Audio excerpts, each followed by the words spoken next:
Dikdaya sebuah pusaka bukan terletak pada bentuknya, tapi pada jiwa yang menggenggamnya. Sebilah pusaka bisa jadi cahaya yang menuntun atau luka yang menghancurkan. Semua tergantung pada siapa yang memegangnya.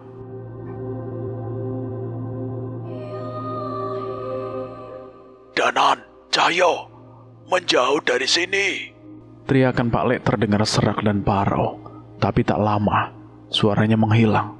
Raut wajahnya berubah bengis. Itu suara Pak Lek, Ucap Cahyo kaget.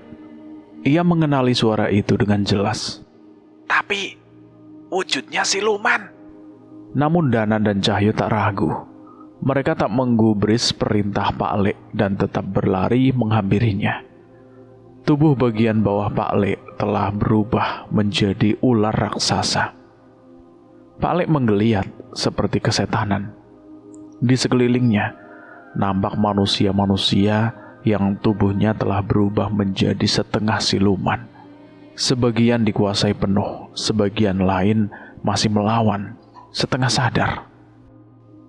Panjul, Danan berseru, menunjuk ke arah tengah kerumunan. Sosok perempuan cantik berdiri di antara mereka. Separuh tubuhnya berwujud ular bersisik putih. siluman ular. Gumam Cahyo. Enggak, Jul, hentikan. Dia bukan siluman biasa. Itu setara Danyang. Lihat cara dia duduk, tenang, di tengah kekacauan itu. Dia penguasa di sini.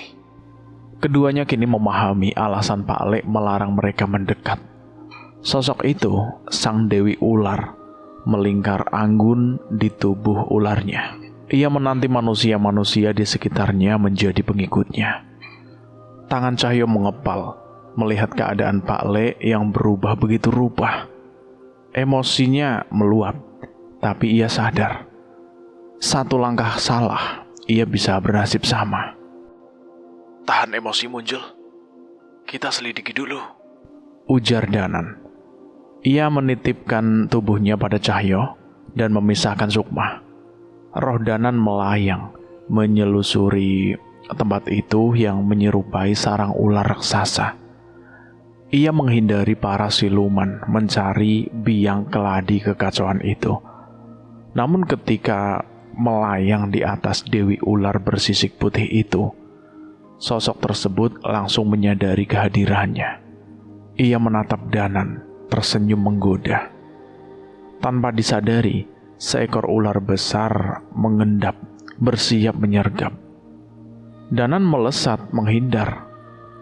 Saat itulah ia melihat ada satu kepala ular lain tumbuh dari tubuh si Dewi. Kepala itu menggigit manusia dan mengubah mereka menjadi siluman pengikutnya. Tapi perempuan itu harus dibayar mahal.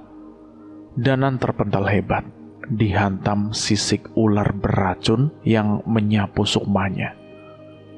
Danan! Cahyo menyaksikan Sukma Danan terpental. Ia melompat cepat, mengaktifkan kekuatan Wanasura, menangkap tubuh Danan dan menyatukan kembali ke Sukmanya. Brak! Mereka berdua terjatuh. Cahyo berdiri cepat, namun Danan tidak. Jangan bercanda, Nan. Serangan kayak gitu doang bikin kamu tumbang. Bukan serangannya, Jul, tapi racunnya. Danan duduk bersilah, menahan sakit. Cahyo melihat nadi Danan yang mulai menghitam. Sebuah pertanda bahaya. Dengar baik-baik, Jul. Ular putih itu punya dua kepala. Satu wujud perempuan cantik. Satu kepala ular pemangsa. Yang digigit akan jadi siluman. Jadi budaknya. Cahyo mengepalkan tangan, matanya menatap tajam. Jadi itu penyebabnya? Bukan itu saja. Racunnya, kutukannya, mematikan. Danan terbatuk, memuntahkan darah hitam. Racun itu mulai menjalar cepat. Aku tahu, aku habisi makhluk itu, pulihkan Pak Le, dan pakai keris sukma geni buat nyelamatin kamu, gitu kan? Itu mungkin satu-satunya cara. Ingat targetmu, kepala ular putih itu. Cahyo mengangguk. Danan kembali bermeditasi, membangun pagar gaib, dan menjalankan amalan penyembuh. Cahyo tahu waktu mereka sedikit. Wanasura! Seruan Cahyo menggema. Ia berjalan mendekati siluman-siluman ular. Hampir semuanya telah berada di bawah kendali Dewi Ular itu. Yang terdepan di antara mereka adalah Pak Le. Wujudnya nyaris tak lagi manusia. Mata hitam pekat, kuku mencuat panjang, lidah bercabang dua. Ia bersiap menerkam tanpa ampun. Dalam sekejap, ekornya melingkar di tubuh Cahyo. Cakar tajam siap mencengkram, tapi Cahyo melompat cepat. Maaf ya Pak Le, entar aja ceramahnya. Ucap Cahyo menginjak kepala Pak Le untuk melompat ke atas, menghindari kerumunan siluman itu. Raungan Wanasura menggema, memancing perhatian semua siluman. Dewi Ular bersisik putih menoleh, tak seperti pada Danan. Kali ini ia waspada. Panglima Kera Alas Wanamarta, kau ikut campur urusanku. Cahyo menghantam tanah dengan pukulan keras. Batu besar di depan Dewi Kantasari hancur berantakan. Kami nggak akan ganggu kalau kau nggak ganggu Pak Le. Dalam sekejap, Dewi Kantasari sudah berada di belakang Cahyo. Aku Kantasari, kau kuat. Kita bersekutu saja. Ah, bersekutu? Mimpi. Cahyo memukul ke belakang, namun sang Dewi lenyap cepat seperti kilatan ular. Sayang sekali kalau begitu. Jadilah budakku saja. Ia berbicara lembut dengan wajah memikat. Cahyo sempat terdiam melihat kecantikannya, tapi ia sudah terbiasa dengan rayuan seperti itu. Setan murahan. Ia menghantam tanah dengan keras. Tepat seperti dugaannya, kepala putih itu muncul dari bawah tanah. Manusia kurang ajar. Sepertinya kau tak bisa kutangani dengan cara halus. Dewi Kantasari murka. Cahyo melesat memburu tubuh ular putih yang membentang panjang di tengah medan yang kacau. Kini gerak-geriknya tak lagi misterius. Tapi Cahyo bisa membaca arah pergerakannya dengan jelas. Namun tepat sebelum ia melancarkan serangannya. Serang saja jika kau ingin dia mati. Seketika sekelompok siluman ular telah mengepung Danan. Mata mereka liar, gerakan mereka seperti hewan buas yang mencium darah. Dalam hitungan detik mereka siap melumat tubuh Danan. Tapi Cahyo tidak menghentikan langkahnya. Kau pikir dia selemah itu? Gumamnya fokus pada tujuannya. Saat Dewi Kantasari menoleh pada Danan, cahaya putih tiba-tiba berkelebat, menembus tubuh para siluman yang mengepungnya. Suara tajam dari keris Raga Sukma membelah udara. Tubuh-tubuh siluman itu jatuh satu persatu, mati seketika. Dewi Kantasari memuntahkan darah hitam. Saat menoleh, ia melihat tubuh ular putihnya telah dihantam keras oleh Cahyo. Kurang ajar. Tubuh Cahyo langsung terlilit oleh badan ular raksasa. Racun mulai mengepul, menyelimuti tubuhnya dalam kabut mematikan. Namun alih-alih panik, Cahyo malah tersenyum. Mengamuklah. Dek, Dewi Kantasari tiba-tiba merasakan firasat buruk. Ia tak sadar, dari balik kegelapan, sesosok makhluk raksasa telah berdiri, Wanasura. Dalam sekejap, Tangan besar Wanasura mencengkeram tubuh ular itu dan meremuknya. Tidak, jangan. Dewi Kantasari menjerit panik. Tubuhnya tertarik paksa, memanjang. Tulangnya terasa melilit. Hentikan. Tubuh ular putih itu robek, putus, terpisah dari tubuh manusia Dewi Kantasari.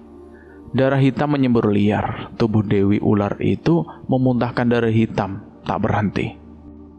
Pergi, pergi.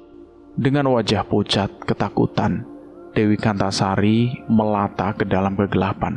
Suaranya masih terdengar menggema. Kalian takkan bisa lolos dari racunku. Brak!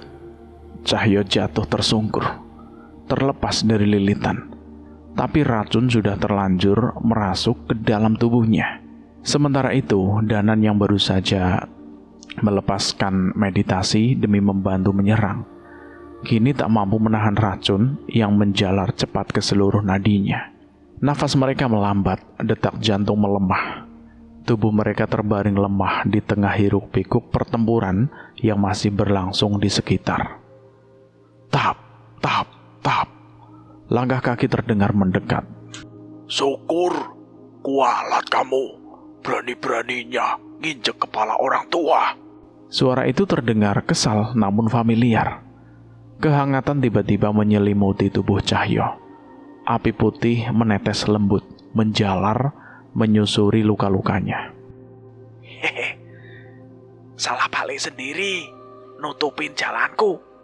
Ucap Cahyo, meringis menahan sakit saat tubuhnya perlahan mulai pulih. Lain kali ku lempar sandal muka kamu. Muka yang ngeselin itu bikin gemes.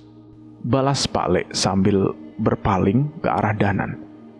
Ia meneteskan darahnya ke atas keris Sukmageni. Api putih menyala menetes ke tubuh Danan yang mulai melemah. Sampai kapan kalian mau senekat ini? Gak semua hal bisa sesuai rencana. Gerutu Pak Lek membantu Danan untuk duduk. Kami bukan nekat, Pak Lek. Ini satu-satunya kemungkinan terbaik. Ujar Danan dengan nafas masih terengah.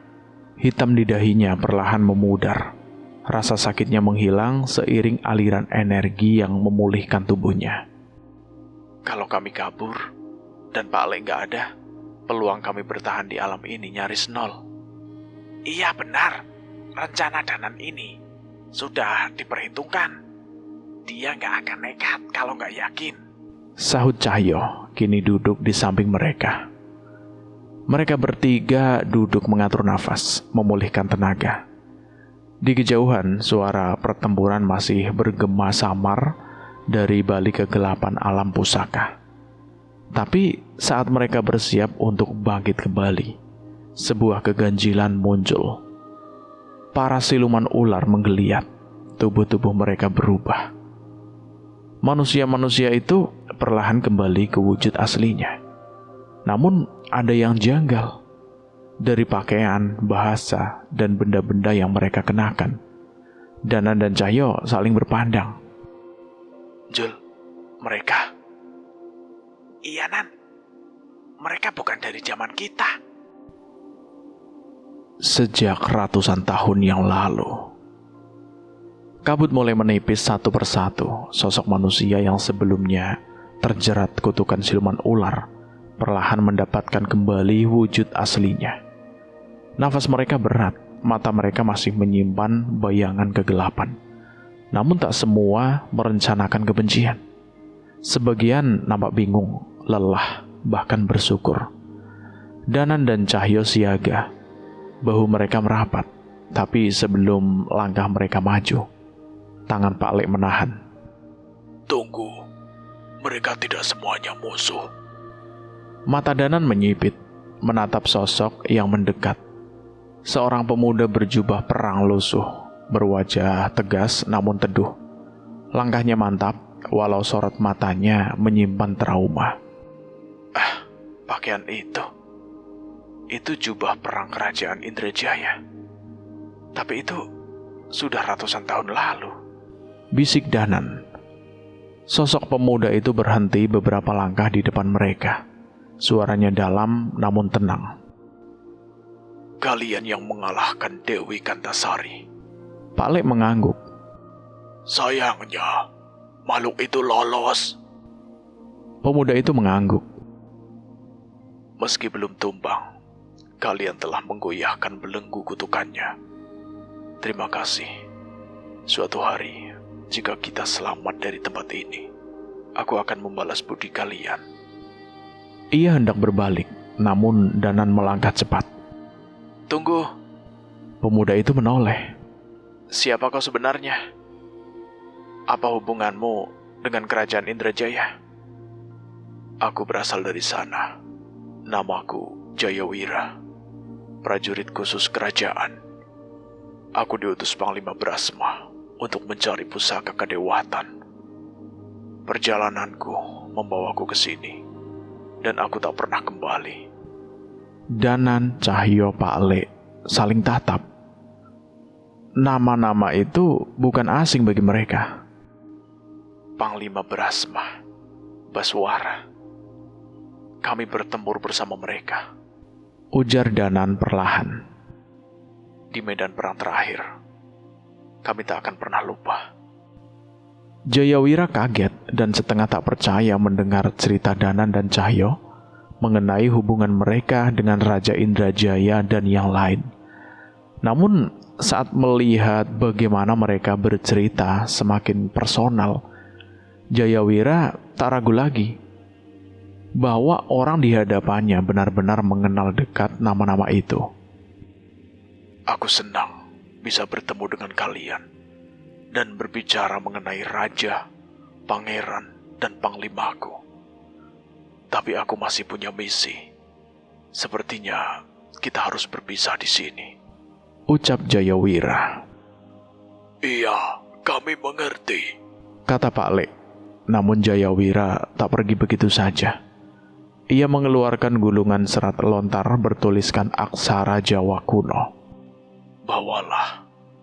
Mungkin ini akan membantu. Apa ini? Danan menerima benda itu dan membukanya. Kitab Pusaka Yana. Sepertinya kalian tidak tahu banyak tentang pertarungan ini. Semoga ini bisa sedikit membantu. Terima kasih Jayawira. Semoga kita bertemu lagi di saat yang lebih tenang. Balas Danan. Jayawira pun mengangguk dan segera pergi meninggalkan mereka. Danan memberikan gulungan itu pada Pak Lek. Syukurlah ada gulungan ini. Setidaknya kita tidak benar-benar buta dengan adanya ini. Berbeda dengan Danan dan Pak Lek yang merasa tenang, Cahyo justru mendekat dengan wajah kecut. Jangan keburu senang. Emangnya ada yang bisa baca huruf tua begitu? Lah, emang paling nggak bisa? Tanya Danan. Loh, kamu sudah seneng gitu? Balik kira kamu bisa, Nan? Wajah Pak Lek berubah bingung. Nah kan? Kan dua niok ngeyel. Ucap Cahyo. Pak Lek dan Danan memandang kesal pada reaksi Cahyo. Tapi sayangnya kali ini Cahyo benar. Kejadiannya sama kayak pas aku terima serat Rojo Bedes. Udah keburu seneng, malah tulisannya kayak cacing-cacingan lagi puasa semua. Tambah Cahyo. Mereka bertiga hanya bisa menghela nafas. Untuk sementara gulungan itu mereka simpan sambil berharap. Suara gemuruh dari arah barat. Mereka bergegas menyusuri reruntuhan candi hingga menyaksikan pertempuran besar di hadapan mereka. Danan, Cahyo, dan Pak Lek mengikuti suara pertarungan dan mendapati orang-orang berlomba untuk meraih tombak dan damukti yang melayang di atas satu batu besar. Saat seorang mendekat hampir meraihnya, cengkraman dari siluman bersisik hitam menariknya dan menghentikannya. Sementara dari atas, siluman dengan sayap kelelawar sudah bersiap menerjang. Namun anak panah dari seorang pemburu pusaka menembus sayapnya Semua pertarungan itu demi tombak yang muncul dari Trimuka kala itu. Panah itu bukan pusaka biasa. Gumam Danan. Tak seperti peperangan antar prajurit, kerajaan ataupun bangsa dedemit. Ada kekuatan besar beradu dari pusaka-pusaka yang dibawa oleh setiap sosok itu. Kobaran api, kilatan cahaya, dentuman suara, semua berasal dari pusaka digdaya yang mereka bawa untuk memasuki alam ini. Pusaka belati putih ini seperti tak ada nilainya dibanding pusaka yang mereka gunakan, ucap Danan. Setiap pusaka diciptakan dengan tujuan tertentu, Danan, kata Pak Lek. Berbeda dari perebutan tombak dan damurti, di tanah rawa terlihat sebuah cakram melayang di atas batu. Tak ada pertempuran sengit di sana. Setiap makhluk yang berada di sana bermeditasi di sekitar pusaka itu dengan maksud yang tidak diketahui.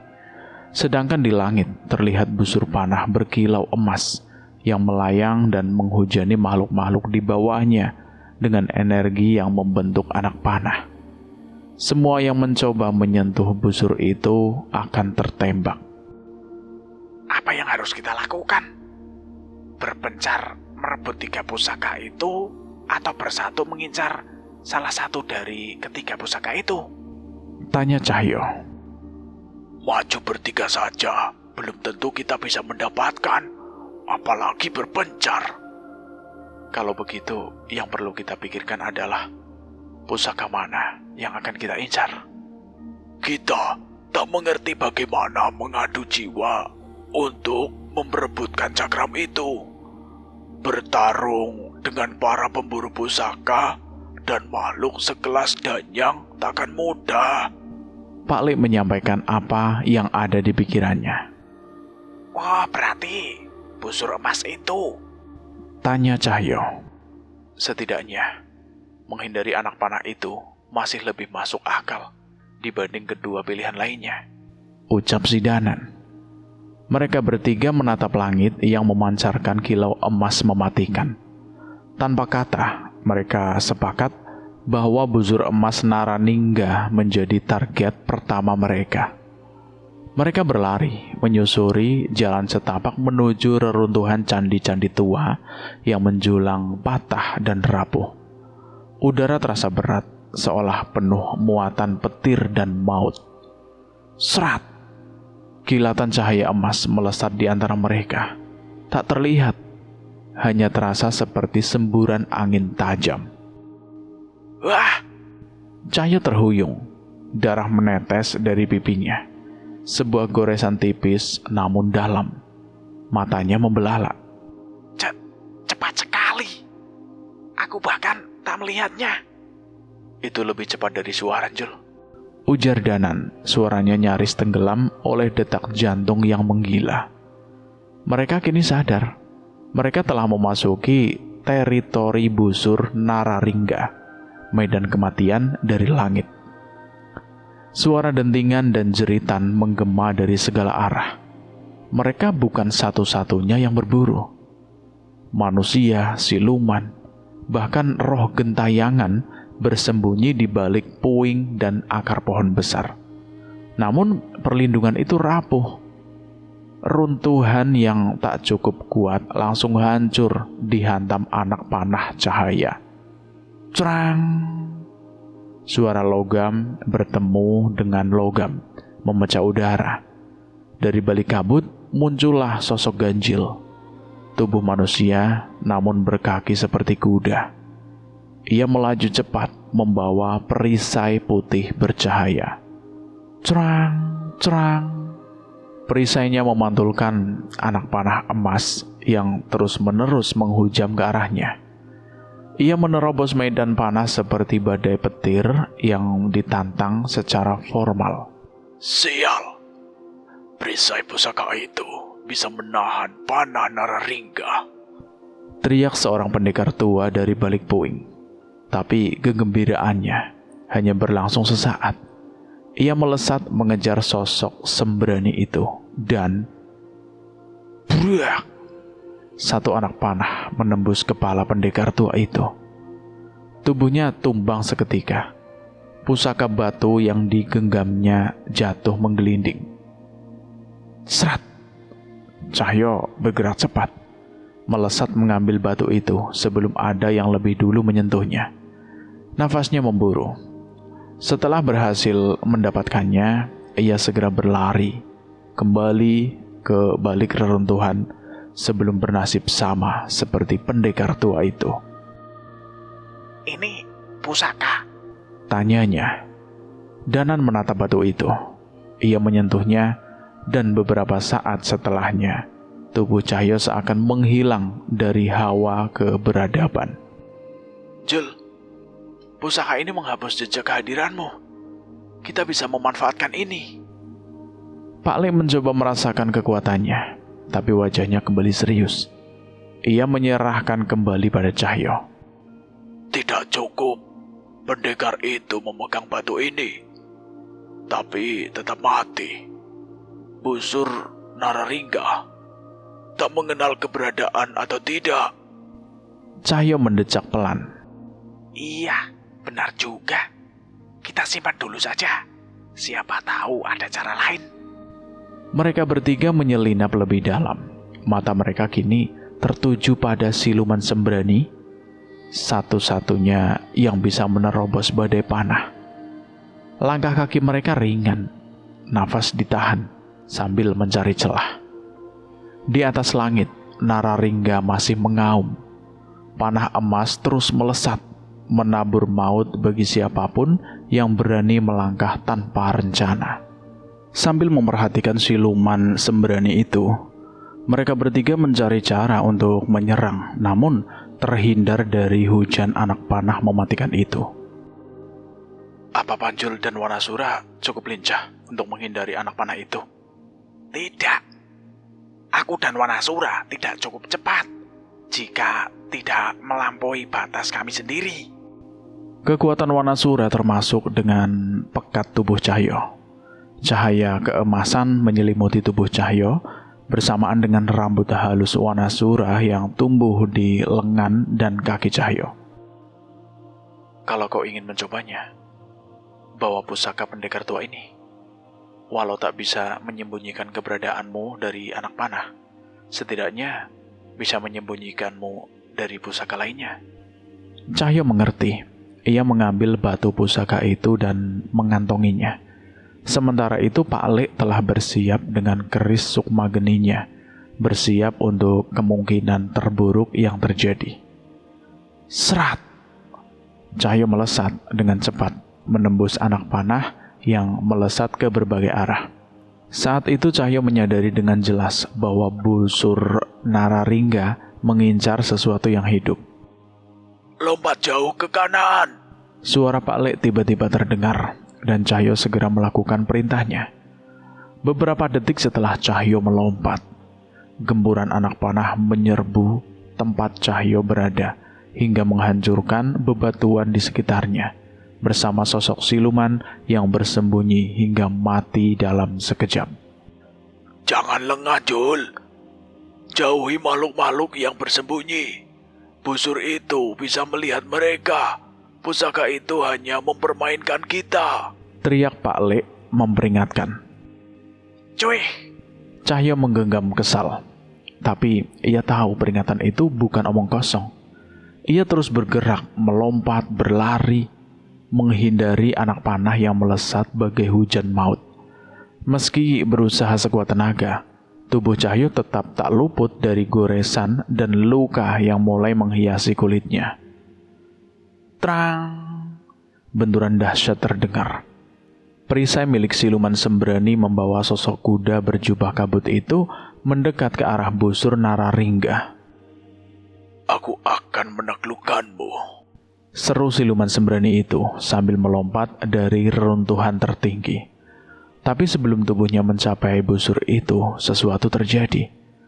Tubuhnya menghitam, otot kuda gagah itu menggembung, lalu berubah.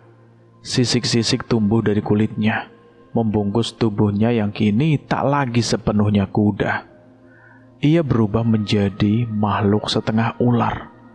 Cahyo menahan nafas dan bersembunyi di balik reruntuhan, matanya mengintai dari celah batu. Ular siapa ini? Raung siluman sembrani dalam murka. Lalu terdengar suara menggema, dingin dan penuh godaan. Ambil saja pusaka itu, jadi pengikutku, dan serahkan padaku. Bisik suara Dewi Kantasari, entah dari mana. Cerang, cerang, cerang. Siluman sembrani terjungkal ke tanah. Tubuhnya menggeliat, setengah kuda, setengah ular, dan mencoba melawan perubahan di tubuhnya. Tapi ia belum menyerah. Aku tidak selemah itu, siluman hina. Ia meraung lagi. Tiba-tiba suara itu terdengar lagi, kini lebih jelas, lebih dekat. Aku suka pria kuat. Sepertinya aku sendiri harus turun tangan. Dari celah tanah yang merekah, muncul sosok perempuan cantik dengan tubuh ular dari pinggang ke bawah. Wujud asli Dewi Kantasari.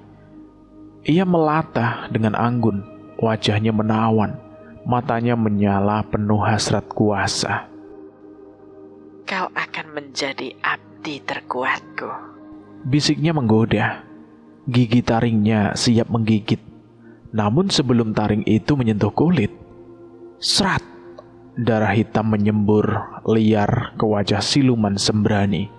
Kepala cantik Dewi Kantasari terpenggal. Tubuhnya menggelepar lalu tumbang tanpa kepala. Siluman sembrani menoleh perlahan. Di balik kabut reruntuhan berdiri Cahyo, menenteng kepala Dewi Kantasari dengan dingin. Keberadaannya tersembunyi oleh pusaka batu, membuatnya tak terdeteksi siapapun. Kenapa kau menolongku? Tanya siluman sembrani itu terpana. Aku tidak menolongmu. Aku hanya muak dengan siluman murahan ini. Balas Cahyo lalu melempar kepala itu sejauh mungkin.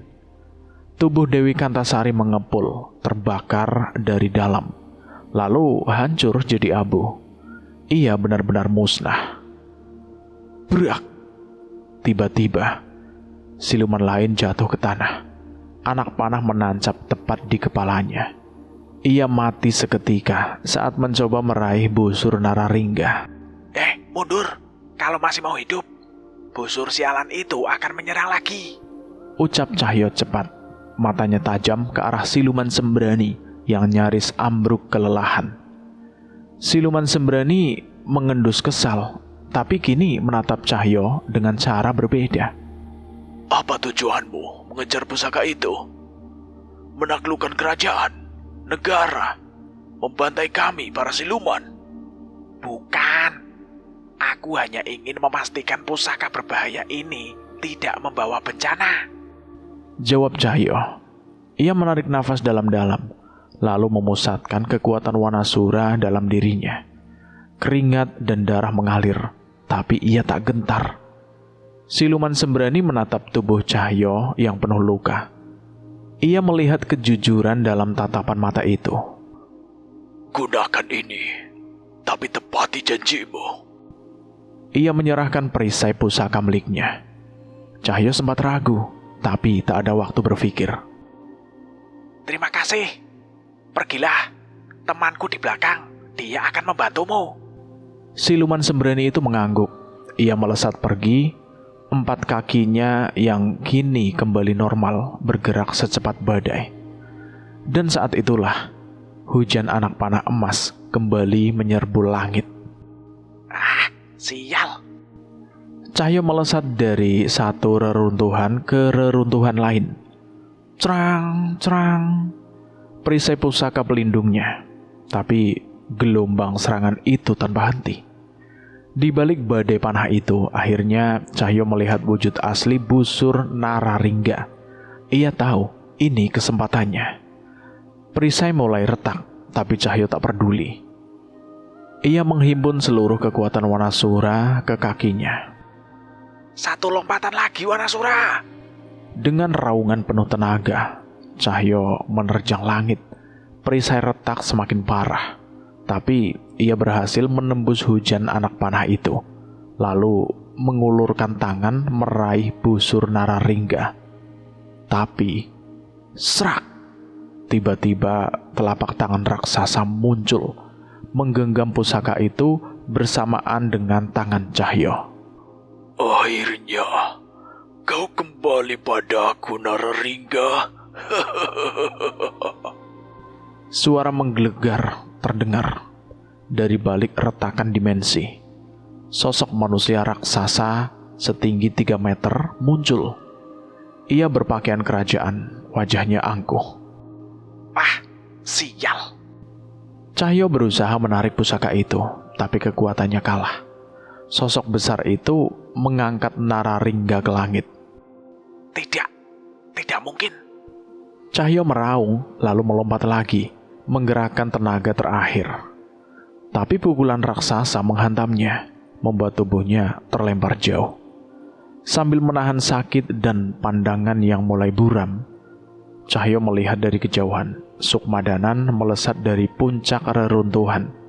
Ia menuju titik buta busur Nararingga. Danan? Cahyo menatap bingung saat melihat sosok Sukmadanan melesat mendekati busur Nararingga. Dengan kecepatan luar biasa, Danan mencoba merebut pusaka itu, tapi hasilnya tetap sama. Busur itu tetap jatuh ke tangan makhluk raksasa itu, seolah menolak siapapun selain dirinya. Danan, Panjul, kembali! Teriak Pak Lek, suaranya tegas dan tanpa keraguan. Tak ada waktu untuk berpikir, mereka sudah terlambat. Makhluk itu dengan tangan berdarah, menorehkan darahnya ke pusaka Nararingga. Dalam sekejap, bentuk busur itu berubah, membesar, dan berpendar cahaya merah tua seperti bara. Pusaka itu kini menyesuaikan tubuh tuan barunya, makhluk yang kekuatannya jauh melampaui batas manusia. Cahyo tiba saat Sukmadanan kembali ke tubuhnya. Nafas mereka memburu, dan di dekat mereka, siluman sembrani sudah berdiri bersama Pak Lek. Tubuhnya terlihat lebih stabil berkat pemulihan spiritual. Sial! Geram siluman sembrani. Matanya menyala penuh dendam. Prabu Grana menghancurkan kerajaanku dengan pusaka itu. Aku ingin menghentikannya sebelum pusaka itu kembali padanya. Ia hendak menerjang ke medan tempur, tapi Cahyo mencegahnya. Belum saatnya. Kau tidak paham. Makhluk itu haus darah. Jika dibiarkan, ia akan menghabisi ribuan nyawa. Dan jika kau maju sekarang, kau hanya menambah mayat di tanah ini. Selama kita masih hidup, kita masih punya cara untuk melawan. Siluman itu menatapnya dengan amarah dan putus asa. Tapi tiba-tiba Danan melangkah maju. Tuan Siluman, ucap Danan sambil menunjukkan sinar biru yang muncul dari dalam sukmanya. Sebuah lambang menyala, serupa dengan simbol kerajaan kuno. Mata siluman sembrani itu melebar. Ia terpaku sesaat, lalu merunduk pelan dan menuruti mereka. Pak Le, seru Danan sambil berlari. Tombak Dandamurti, kita masih bisa mengejar pusaka itu. Pak Lek mengangguk. Mereka segera bergerak, berlari menuju lokasi tombak sakti itu. Dikatakan siapapun yang memilikinya akan memiliki kekuatan untuk menembus batas hidup dan mati. Namun sesampainya di sana, dunia telah berubah. Yang sebelumnya medan pertempuran, kini seperti tempat penyembelihan. Mayat-mayat berserakan, darah membasahi tanah. Uap panas dan aroma kematian menyelimuti udara. Cukup, jangan melangkah lagi, ucap Pak Lek tiba-tiba, menghentikan langkah mereka. Mereka menatap horor itu. Di dekat tombak Dandamurti berdiri 3 sosok menakutkan. Seorang nenek tua bertubuh gelap dengan mata menyala penuh hawa pembunuh. Perempuan berkebaya hitam dengan rambut terurai panjang. Wajahnya tenang namun kejam. Sosok kurus tinggi berambut putih. Wajahnya samar, kulitnya seperti arang gosong. Beberapa siluman dan pemburu pusaka masih hidup, tapi tubuh mereka penuh luka. Mereka bertiga, makhluk itu menghabisi semua dengan kekuatan yang mustahil diimbangi. Pusaka itu milik kami, Teriak seseorang pendekar. Ia menerjang. Wush. Perempuan berkebaya hanya mengibaskan selendangnya. Pendekar itu terlempar, dan dalam satu kilatan, kepalanya terpisah dari tubuhnya. Selendang itu melempar kepalanya ke belakang tumpukan kepala lain. Mereka yang membantai semua ini. Suara Danan nyaris berbisik. Mereka bukan dari zamanku, tapi kekuatan mereka sebanding dengan Prabu Krana, Jawab siluman sembrani. Cahyo hendak maju, tapi Pak Lek menahannya. Jangan, Jul. Tetap di sini. Sembunyikan dirimu dengan pusaka batu itu. Pak Lek, apa yang Pak Lek mau lakukan? Tanya Danan cemas. Pak Lek hanya diam. Ia membuka kain tuanya, mengeluarkan sebuah batu hitam yang berpendar merah, serupa dengan warna tombak dan damurti. Ia melangkah ke tengah medan dengan langkah tenang, mengurangi aura kekuatannya, berharap tak menarik perhatian para siluman yang masih bernyawa.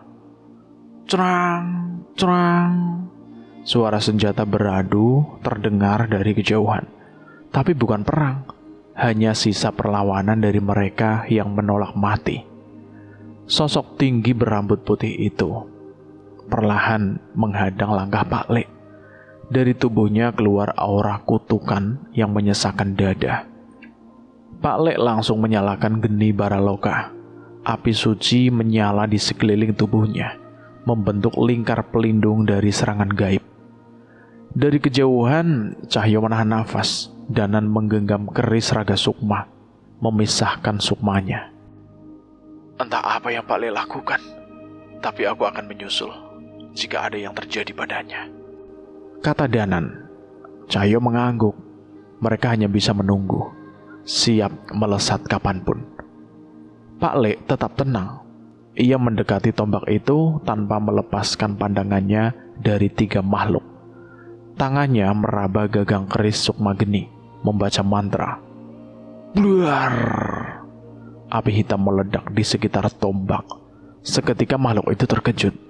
Pak Lek memanfaatkan kelengahan itu dan menerjang ke arah tombak. Cerang. Sebuah keris melayang, mengincar wajah Pak Lek. Ia sempat menangisnya, namun sebuah luka tergores di dahinya. Darah menetes. Manusia keparat, begitu lemahnya dirimu sampai membuat kami lengah, raung si kakek tua. Pak Lek tahu mereka terlalu kuat. Ia tak akan menang, maka ia berlari menjauh dari lingkaran api, menyelamatkan diri. Lari seperti anjing, dasar makhluk hina, teriak perempuan berkebaya hitam. Pak Lek tiba di sisi Danan dan Cahyo. Nafasnya terengah, peluh membasahi wajahnya yang kini pucat pasi. Ia menggenggam luka di dahinya. Darah masih menetes dari goresan itu. Kita pergi dari sini. Pusaka-pusaka itu tak bisa kita rebut. Bukan sekarang, ucapnya lirih. Tanpa buang waktu, mereka berempat segera menyelinap menjauh. Tak berani menoleh ke belakang. Takut bahwa ketiga makhluk pemilik pusaka itu menyadari kehadiran mereka. Dari kejauhan, terdengar ledakan kekuatan maha besar, seperti badai yang mengoyak langit dan bumi. Kakek tua itu, dia sudah menorehkan darahnya pada tombak dan damurti. Ia berhasil menguasainya, ujar siluman sembrani dengan suara penuh kegelisahan. Tiba-tiba, gelombang energi kedua datang. Kali ini dari arah tanah rawa. Mereka saling berpandangan dan tanpa banyak kata segera menuju ke sana. Harapan terakhir mereka, pusaka ketiga, Cakram Nirmala. Namun saat tiba di lokasi, harapan itu musnah. Di tengah kabut rawa, mereka melihat seekor makhluk seperti ular raksasa berwujud naga, dengan cakram bercahaya melingkar di ekornya. Pusaka itu sudah menyatu dengan darah makhluk mengerikan yang berdiri di tengah rawa. Auranya penuh kutukan dan amarah purba. Para pertapa yang sebelumnya bermeditasi untuk mensucikan cakram itu, kini tergeletak, mati dengan mata terbuka. Wajah mereka membeku dalam ketakutan. Beberapa masih hidup, namun dalam kondisi sekarat. Yang tersisa hanya mencoba bertahan untuk mundur atau mati terhisap kekuatan pusaka. Kita gagal. Kita harus segera pergi dari alam ini. Seru Danan, nafasnya tercekat melihat begitu banyak korban. Tak ada jalan keluar, kecuali kau mendapatkan pusaka itu. Tukas siluman Sembrani penuh tekanan. Tidak mungkin. Mungkin ada satu cara lain. Cahyo mengangkat rambut di dahinya, menunjukkan sebuah simbol yang menyala samar, tanda pemberian Mbah Wongso. Siluman Sembrani terdiam, matanya membelalak. Oh, simbol raja. Gumamnya nyaris tak terdengar. Raja? Cahyo mengernyit, ia tak paham. Ia memilih untuk buru-buru menjelaskan. Jika mereka bisa pergi dari alam ini melalui jalur warisan simbol itu, maka kemungkinan siluman Sembrani akan terlempar ke zaman Cahyo, bukan ke masa silam tempat asalnya. Namun makhluk itu tak menunjukkan penolakan. Ia tahu prioritas utama mereka sekarang adalah bertahan hidup. Pemenang pusaka akan segera memburu mereka untuk memuaskan kelaparan pusaka mereka, untuk memberi makan kekuatan kutukan itu. Serak! Serak! Langkah kaki terseret terdengar dari arah belakang.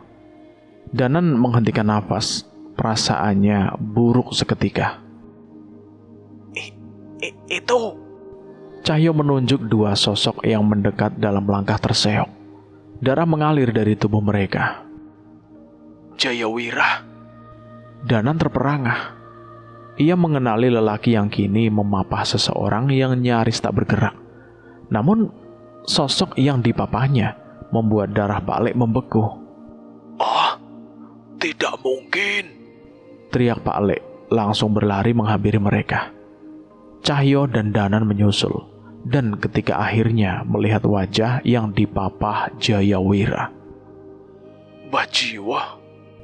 Wajah tua dan keriput itu nyaris tak dikenali. Tubuhnya penuh luka dalam, tulangnya patah di banyak bagian. Darah mengalir dari mulut dan matanya. Syukurlah, aku berhasil membawanya ke kalian.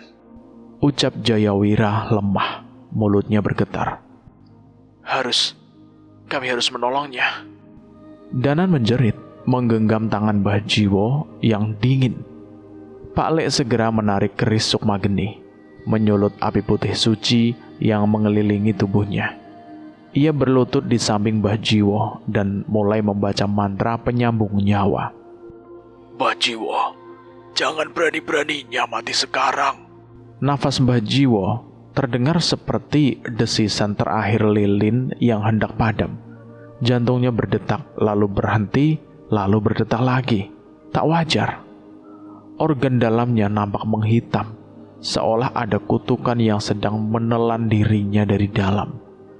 Cahyo menatap Pak Lek dengan panik. Pak Lek, bisa diselamatkan kan? Pak Lek menggertakkan giginya. Ia belum menjawab. Api putih Sukmageni mulai meredup. Danan menggenggam tangan Bajiwo lebih erat. Tiba-tiba, mata Bajiwo terbuka. Namun bukan dengan tatapan manusia. Matanya kini sepenuhnya hitam. Dan cerita ini bersambung dulu sampai di sini. Saya akan melanjutkan ceritanya lagi di part berikutnya.